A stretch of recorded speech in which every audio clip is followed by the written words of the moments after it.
Hello and welcome to the podcast. This week we are going to be, or for the next actual couple of weeks, we're going to be talking about emotions and disappointment and loss and how different generations actually handle these things. And this is going to be really cool because actually here with me today, I have someone from almost every generation that is on the earth today. I think we're missing 2 generations here out of all of them. And so I'm really excited about that. Everyone here is actually chaplains and works here at the home office in one way or another. And what I would like to do is I would like to just go around and I would just tell me what generation you're from. So we'll start with you, Brian. Generation X. Okay. Millennial. Generation X. Tweener, I'm between Baby Boomer and Generation X. Generation Z.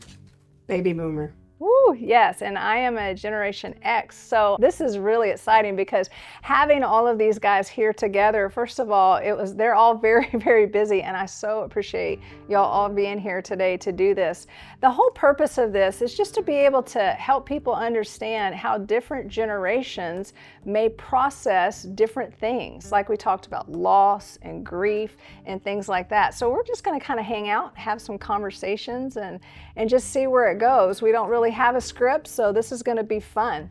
So I really wanted to start with you guys telling you what started this idea for me was a couple of weeks ago I was at a sporting goods shop, and this is by no means, I'm not even going to tell you what generation this was because it doesn't really matter, but I was actually in the clothing section and I heard this little person screaming at the top of their lungs at their parent.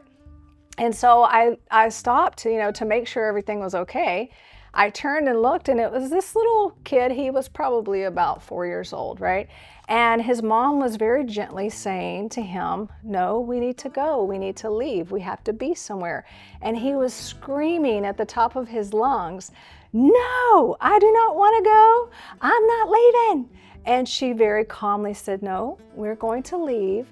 And this went back and forth for, it seemed like forever, right? And me and several other people that were around me were just kind of watching this play out. I honestly wanted to know how it ended and who was going to win this battle. And as I was watching this play out, though, the mom proceeded to try and convince the child calmly that it was time to leave as he screamed at the top of his lungs. And so he had, I guess they were there to buy a baseball glove because he had one in his hand. And as she came closer to him, he swung the baseball glove at her face. And when he did that, I kind of braced. The mom that was standing beside me with a teenager braced, and we were like, what's going to go down now? And the mom calmly said to the child, "I know you're having big feelings right now, but if we leave now, we'll be able to get ice cream before the trip, before we have to meet such and such." And I went, wow. And so what actually stood out to me in that moment, what I thought about was, I understand that the mom was letting the child know it's okay that you're having feelings, you're having big feelings right now. But what I didn't see in there was the mom teaching the child what to do with them. And it got me thinking about this. Are we, and I thought, well, is this, this seems to be kind of a trend, and it's not even really a necessarily one generation thing that is teaching their children this way, but it's like, well, what is this teaching this child? It's teaching the child it's okay to have big feelings. It's okay to act out, but they don't know how to process them. Do they know what to do with them? Do they know, when they're feeling that way, what to do with it? And I thought, how are we equipping other generations to handle their big feelings? And which got me thinking about what we're doing today. With each generation, I started thinking about that. Well, how did each generation learn to handle things in life? Like, what happens when we have loss? What happens when we lose someone? Or we have disappointment from a job or an event in our lives, like COVID. I mean, COVID was a big disappointment. We all lost things. And it was like, how did we manage? A lot of people didn't fare well. A lot of people did not do very well. And in some areas, even me, I look back on it and I think, I didn't do very well with that either. And I wondered how we all handled the big situations through COVID had to do with the way that we were raised because of the social norms of our generation. And as we were talking before we started recording, some of it had to do with who our parents were.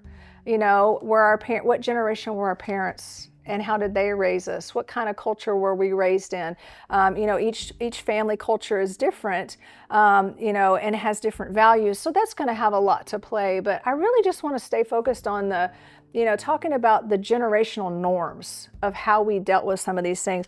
And I actually did a lot of research on this. A lot of this is going to be AI generated. So I don't want to say this is me personally, and this is definitely not my opinions. This is just what Google gave me. So we're going to go off of that. Some of it we can throw out, some of it is true, but I think it's going to help us give a little bit of a foundation to what we're talking about, and hopefully it can help us to be able to process when we learn a little bit about ourselves. And it can definitely help other people, like other chaplains or pastors or people that work with other generations, to see, well, maybe this is just a social norm for them, and it can help them to be able to relate differently to them and to be able to work with them better when they're going through some of the emotions, when they're having big feelings, okay? So I'm definitely, I don't want to be the only one talking. I want to hear from you guys. That's why you're here.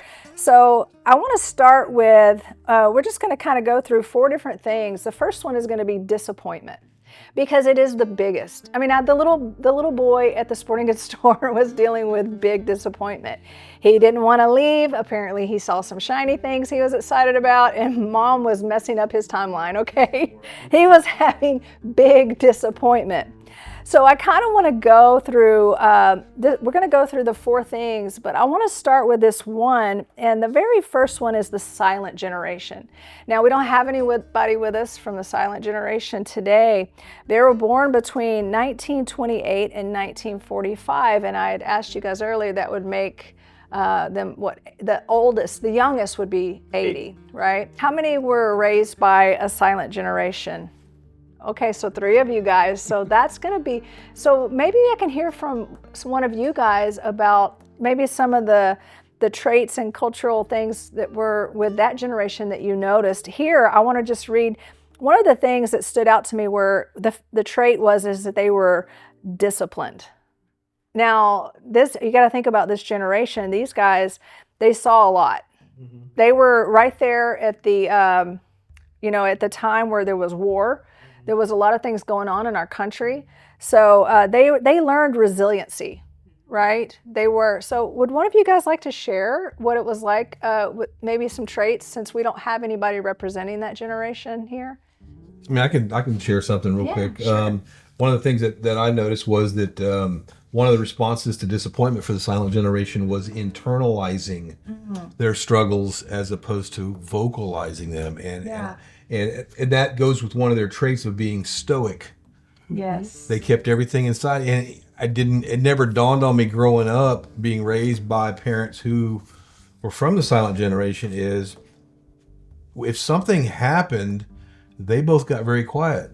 Mm-hmm. Now, I'm not saying they didn't talk about it when they were off on their own by themselves, but in front of me and in front of my sister, they didn't really talk about it a lot. They definitely kept it internal, which then taught me and my sister the very same thing.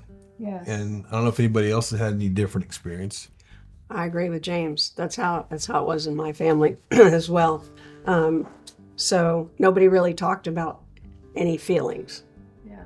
I didn't think it was weird because I didn't know any different. Mm-hmm. But no one talked about feelings or disappointment, and it was just kind of a, you just push on. And that's all I knew.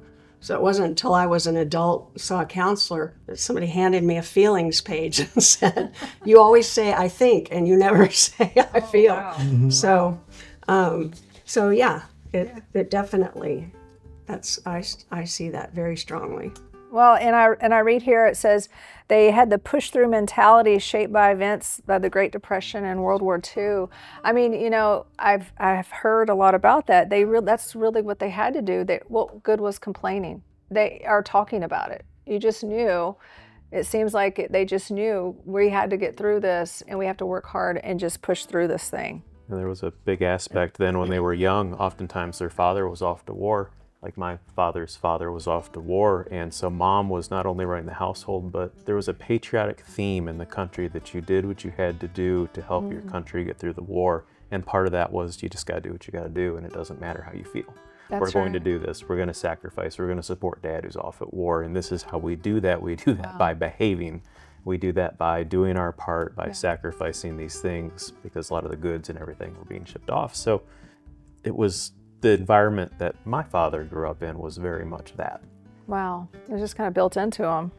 It was patriotic to push through and sacrifice. Yeah.